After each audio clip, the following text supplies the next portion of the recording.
What's up, everybody? Another episode of Smoking That Ish coming to you live. Well, no, not live. Just kidding.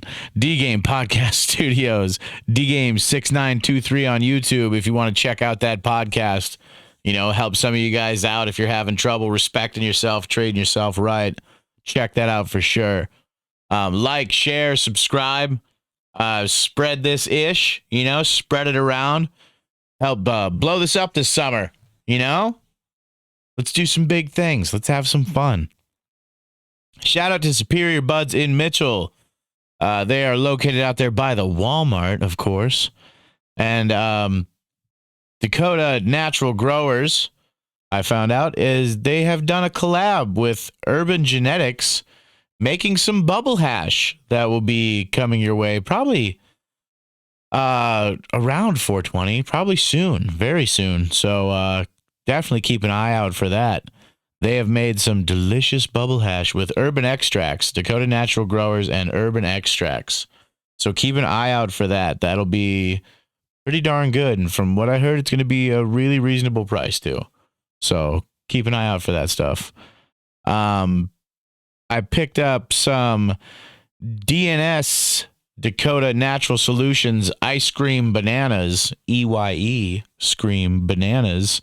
And today we are going to be holding a bout between Dakota Natural Solutions Ice Cream Bananas and Dakota Natural Growers Modified Banana.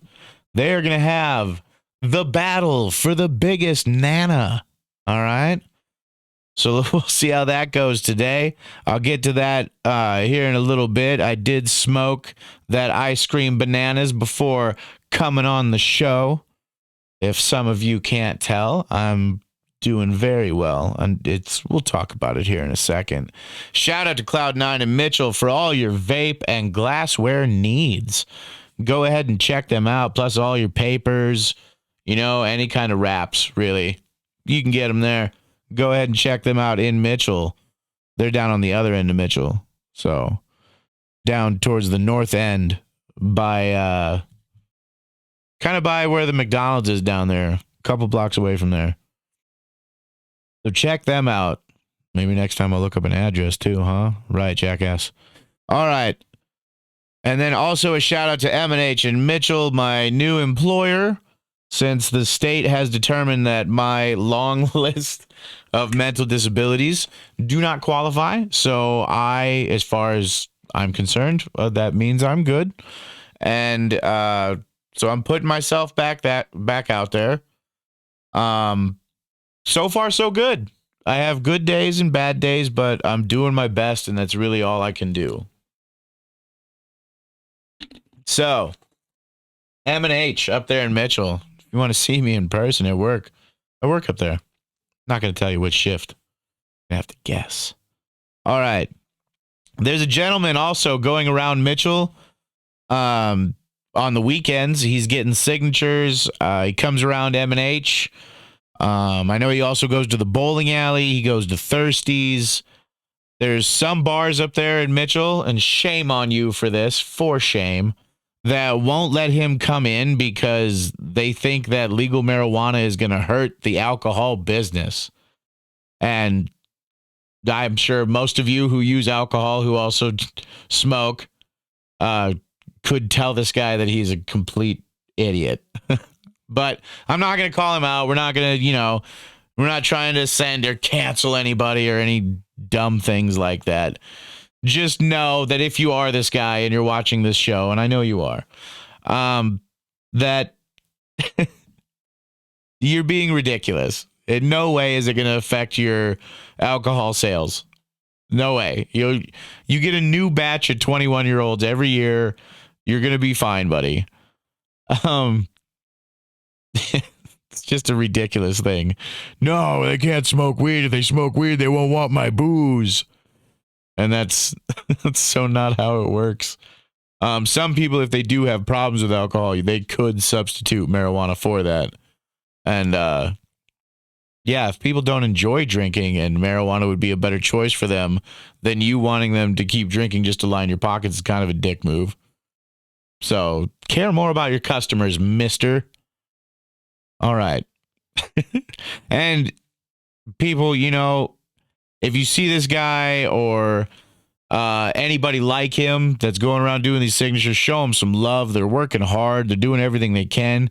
We still need a lot of signatures, not quite 10,000, but around there. And the deadline is fast approaching. So if you know anyone who hasn't signed and isn't anti-marijuana, do what you can to help them get somewhere where they can sign. If that's what they want to do, make sure you do everything you can to help them get their signature on a ballot somewhere for this. There's plenty of people doing it all over the place. The time to act is now. If you claim to be pro marijuana, if you want to help legalize it, do something now. Help now. And I know I myself even said on the last season, I said that I don't think people here are ready for it, but honestly, a lot has changed since then. Yes, we do have greedy people trying to get rich at any cost, at the expense of the customers even, because they don't give a shit about you and me. But at the same time, there's a lot of good people out there trying to do the right thing for the future of marijuana. All right. So, que sera, sera, as my aunt used to say, whatever will be, will be. Okay. So get out there and do what you got to do. All right. And then we're going to talk. I'd like to end the show by talking about these. We're going to do. I'm going to end the show today by talking about the ice cream bananas that I smoked and letting you know everything about that. And then going back to our smoke sesh, which unfortunately I cannot air due to the fact that the AI with all of these social media companies just takes down anything from. I saw a guy on Instagram get doxxed because he had a picture of seeds. Wasn't selling them or anything. Was just really proud of them. Thought they looked great. Really good batch of seeds. And he got doxxed for trying to sell, trade, etc., things that are illegal. So, unfortunately, no smoke sesh on air because just everybody's so scared of weed right now for some stupid reason that I can't figure out. So, moving on to past that, we will end with a comparison and a winner in the bout between the bout for the biggest banana. All right.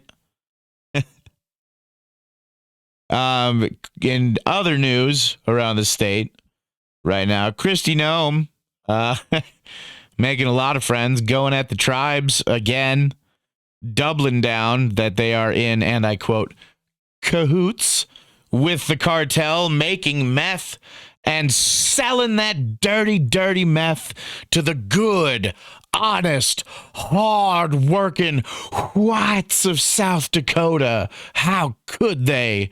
I don't know about you, but I used to mess around with that stuff, probably a good 20 years ago.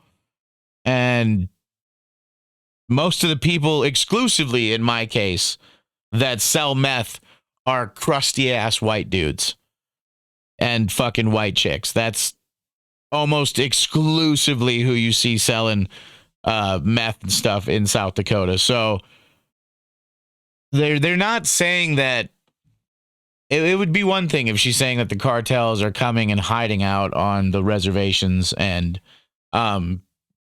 making meth there as a way to dispense it to the state.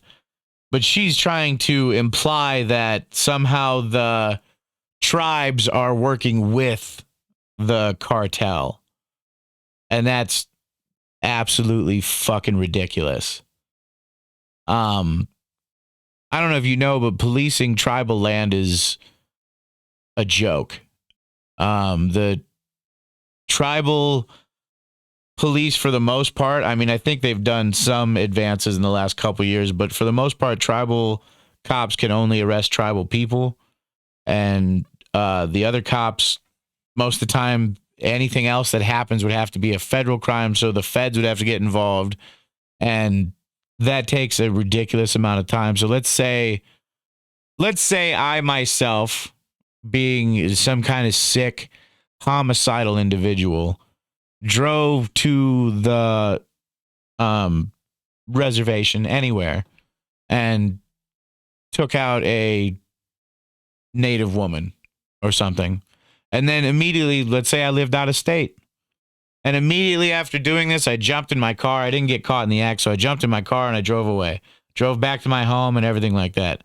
I would have probably a couple months to establish alibis, hide evidence, all kinds of stuff before they even started looking for me. Not to mention if I fucking moved or, change my name, left, could be out of the country, anything. By the time they even start to look, if they start to look for me. Most people seem to think that she's doing this as a way of increasing her vice presidential aspirations. And it does bring a lot of attention to her and it turns eyeballs towards her. But what we need to focus on is the ridiculous rate. We're going to get into a little sad topic here, but it needs to fucking be talked about, all right? Anybody who's ever worn a red handprint over their mouth knows what I'm talking about, all right? Sorry. This gives me a little bit of allergies talking about this shit because my children are native. So, native women are more likely to be victims of violence, both physical and sexual, than they are to go to college. Did you know that? They have around a 50% chance, and no, unfortunately, I'm not exaggerating. They have around a 50% chance of experiencing physical or sexual violence in their lifetime. They're more likely, and that's they're more likely to be victims of that violence than they are to go to college. So, yeah, they're more likely to be kidnapped. They're more likely to be victims of domestic violence. And because of all of this ridiculous trauma and the fact that no one is helping them, leads them to abuse hard drugs and other things, and I'm not saying that all of them do that or that they're somehow genetically inclined to be alcoholics or drug users or anything like that. I know, especially in South Dakota, that's been a common wives' tale that's been around, but that's bullshit. They don't process alcohol any differently than you and I or anything else. They have multi-generational trauma from being nearly wiped off the face of the earth, something that we don't understand.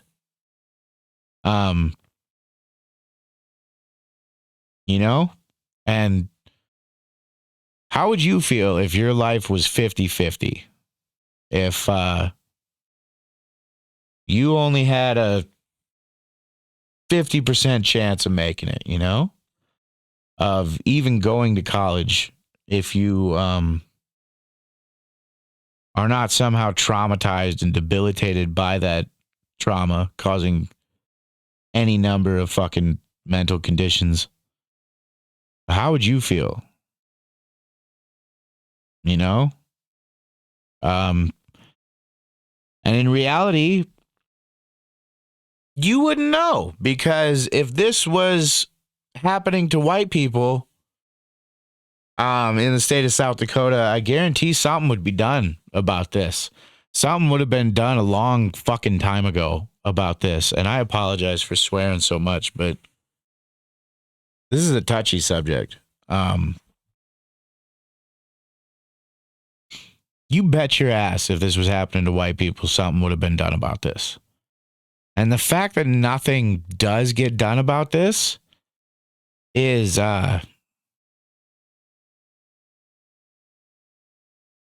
I'm sorry.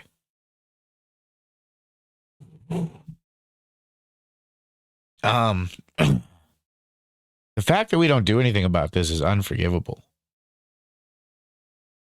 And if I was a Native person and I knew, because they know that this stuff happens, they know it's their lives.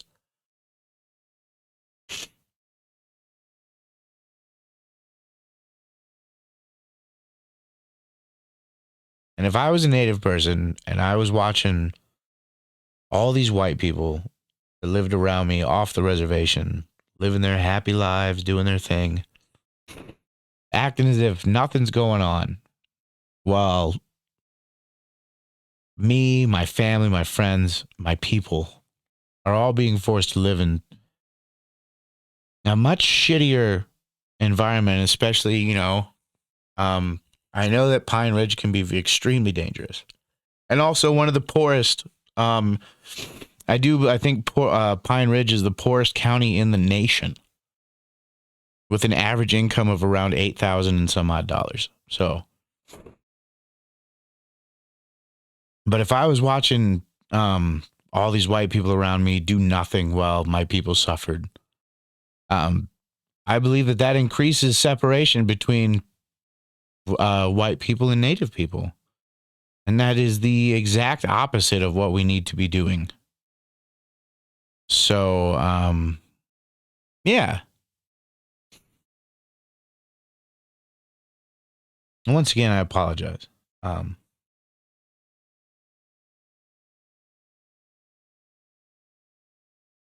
didn't think this was going to get me like this.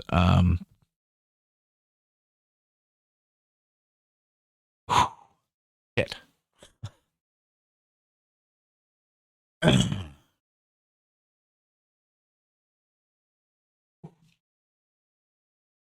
So, Miss Gnome, if you're watching, and like Sal Volcano and Krista Stefano say on their Hey Babe podcast, I know you are. How about we do something about this first, okay? How about we help this group of people that's been shit on for quite a while, and we help them out. Before this becomes a situation that's even harder to mend, that's even more impossible to help.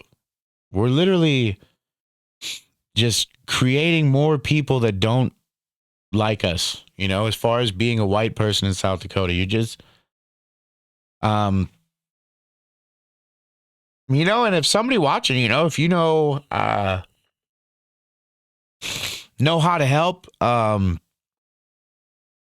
know where to go to start helping, to do something, let me know in the comments. Let me know any foundations that help out. Let me know where people can go, where they can donate money, where they can donate time, anything that they can do, and I'll shout it out on the next show.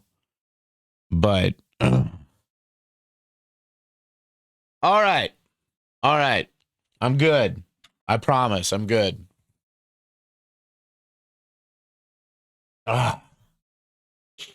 Let's get that. We're past that now. Okay, we're good. Hopefully you guys are still watching. Hopefully I didn't chase too many of you off with my, I don't know, whatever. Now, back to the battle for the biggest Nana. All right? And I know it seems kind of ridiculous going to this from that, but hey, that's just how the show worked out. And I don't know. I'm a guy with a bunch of kids and a full-time job throwing this together. And we do the best we can. So we're looking into possibly getting some interns or something from some colleges, because summer is coming up. And by God, we're thinking about new cameras and some new other stuff, and getting into some things that, will make this a viable place to do an internship for editing, and especially video editing and research and all kinds of things. So we're going to look into that, and hopefully this starts running a lot smoother. I'm putting in as much time as I can. I hope you guys appreciate it. I certainly appreciate you. So, to start this bout, no, fighting out of the first corner, because we're not going to color the corners. Because these companies, well, I suppose you could have distinctive colors on this, but no company really has a color that goes with them. But first, fighting out of this corner, right here, this corner, standing at 23.3% THC and fighting out of Wessington Springs, South Dakota, training under Dakota Natural Solutions, the 100% organic Ice Cream Bananas.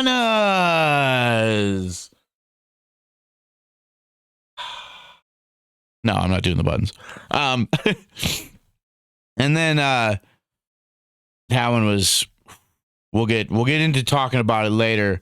And out of our other non-colored corner,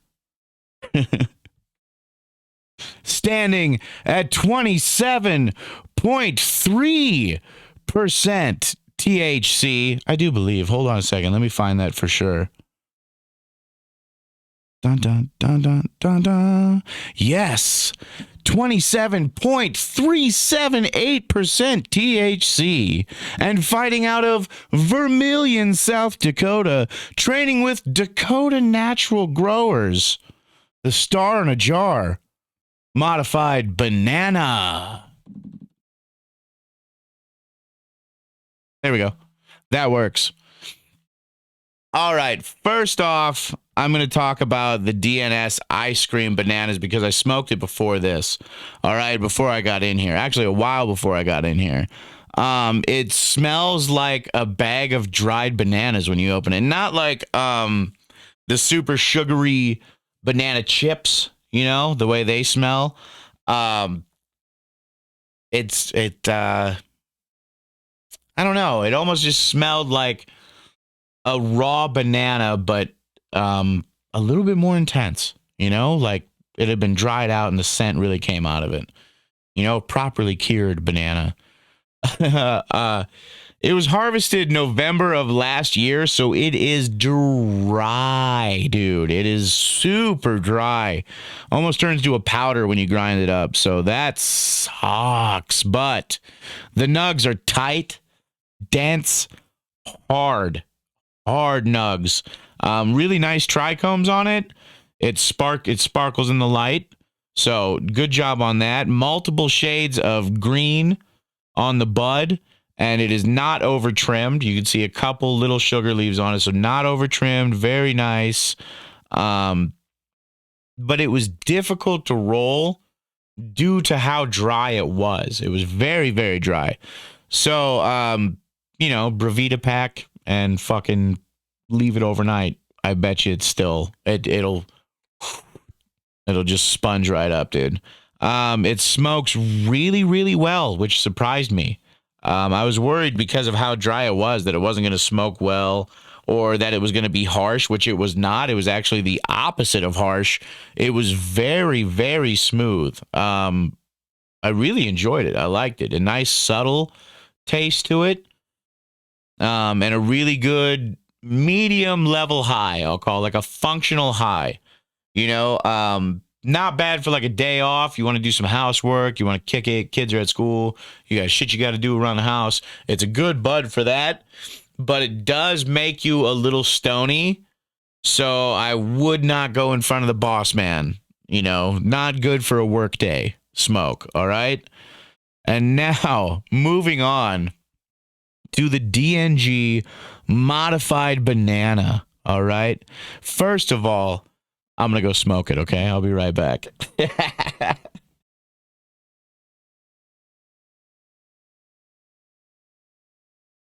What's up, everybody? I'm back in a flash. I have returned from smoking the Modified Banana. So, all right. I'm going to break this down for you. Since since these are like, I don't know. I don't know if I'm going to continue to do this or whatever, but I thought this would be a fun idea. So maybe I continue to do this. But I picked 4 topics to grade each bud on because amateurs have amateur boxing is like 3 or 4 rounds, so I went with 4. So that's a nice even number. So that's how these are determined, just so everybody knows. All right. So let's talk about this modified banana before we get to the end here. This modified banana is has a strong, pungent, chemi smell. Like smells like a fermenting, maybe with fermenting like bananas, you know, but in like a chemical or gassy kind of mix. When the initial nug, I couldn't quite tell if it was more of a gas or like a chemical smell. So, but it did smell. I got the smell of the chemical or gas, whichever one it was more powerful than the smell of bananas. With DNS, we had just smelled like dry bananas.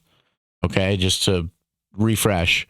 The nugs were crazy because they look like they would be fluffy when you touch them. They look like they'd be fluffy and soft, but they're dense and hard upon inspection. You know, once you really get up and touch them, and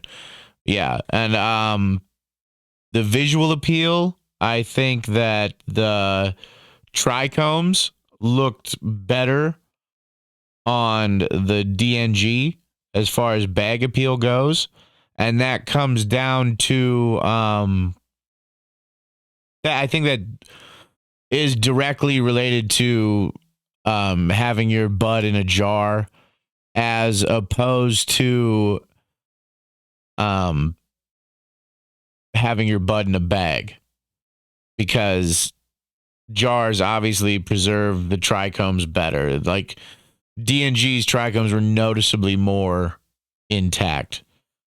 So, yeah, for that. It was dry, but it was not as dry as the ice cream bananas. But it also has a production date in March of this year instead of like November, October of last year. So should be expected to be in better condition. But I thought both, I like my weed around 69% humidity. You know, I know that's high for some people, but I like mine to be a little bit more of the sticky, you know, I don't know. I like that better. And neither one of these was as sticky or as, I guess, fluffy of a nug as I would prefer. The high, quite obviously, the high is more debilitating from the modified bananas, which makes it hard to function. Like, this would be a nighttime, I'm going to fucking crash out and go to bed kind of bud. So, dry, but not as dry because of a better production date. Once you grind this nug up, though, once you grind this DNG up, it's all gas, no brakes, dude. It just smells like straight gas. So when I couldn't tell if it was chemi or gassy, once you grind it up, it's all gas, dude. It has a nice white and green coloration. And it rolled up really nice. And but like I said, the smoke on it, it was harsher than I would expect. Yeah, definitely makes you cough. It tasted chemi, but on the exhale, you had like a banana taste to it. But on inhale and everything, it's all gas. So, and it smoked nice, but like I said, it was harsh. It was a little bit harsh. It smoked for a long time, smoked really well, smoked evenly. They both did. like I said, I was surprised with how the DNS smoked. That ice cream bananas.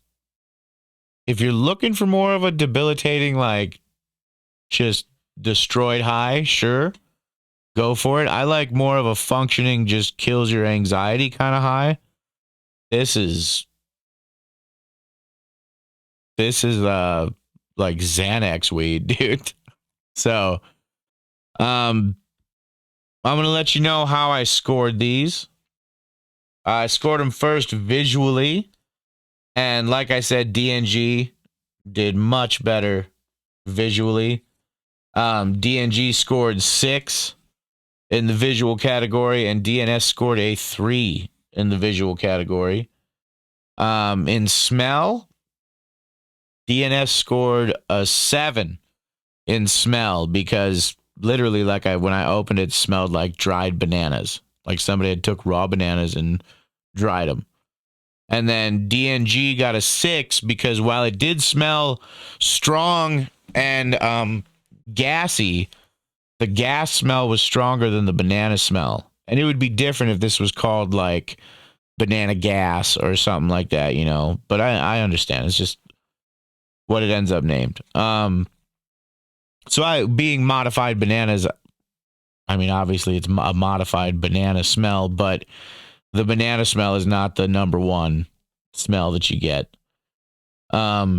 Taste, both of these got a 5 in taste.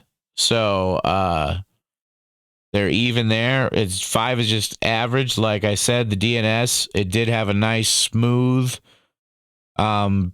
hint of banana exhale on it, which is about what you would expect. So average, you know, it didn't blow me away, so it gets a 5. And DNG had just a little candied banana taste on the exhale, but was overpowered with gas. And I know there's guys out there that love the gas, and I do too when that's what I'm picking up and looking for. I was just, you know, I'm comparing for, this is the battle for the biggest Nana, all right? Not the battle for the gassiest Nana. So while I'm not saying that everyone will prefer these this way, if you're a gassy chemi dude, then you will have differing views. This is simply my view on this. So taste, both get a 5. And then the high off of them. DNS, I gave a 7 for the high because it was a nice functioning high, but it alleviated my symptoms of anxiety, etc. So that was nice. I really liked it. It was that would be a good bud for me. I wish it was a weekend with a Revita pack, and that shit would be, you know, a solid fucking smoke. DNG got a 5 for the high because it is, while it is a good high, you would be able to smoke the DNS strain more often, like throughout the day. And the DNG strain would only be end of the day or fuck this day, I'll see you tomorrow kind of smoke. And if you add those up, the winner is, and I can't do a drum roll because my arms are heavy, but the winner is Ice Cream Banana wins by 1 point, beating out DNG's modified banana. Dakota Natural Solutions Ice Cream Banana wins with a score of 23, and DNG modified banana receives its first loss with a score of 22. All right? And that's how that goes. So, if anything I said on this episode, which is, I don't know when you're listening to this, but it's nighttime here. If anything I said offended you, bothered you, irritated your allergies, or, you know, made you feel grumpy, just remember that this is the summer of spreading that ish. And you can't be mad at me for smoking that ish. All right? We'll see you all later. Thank you for watching.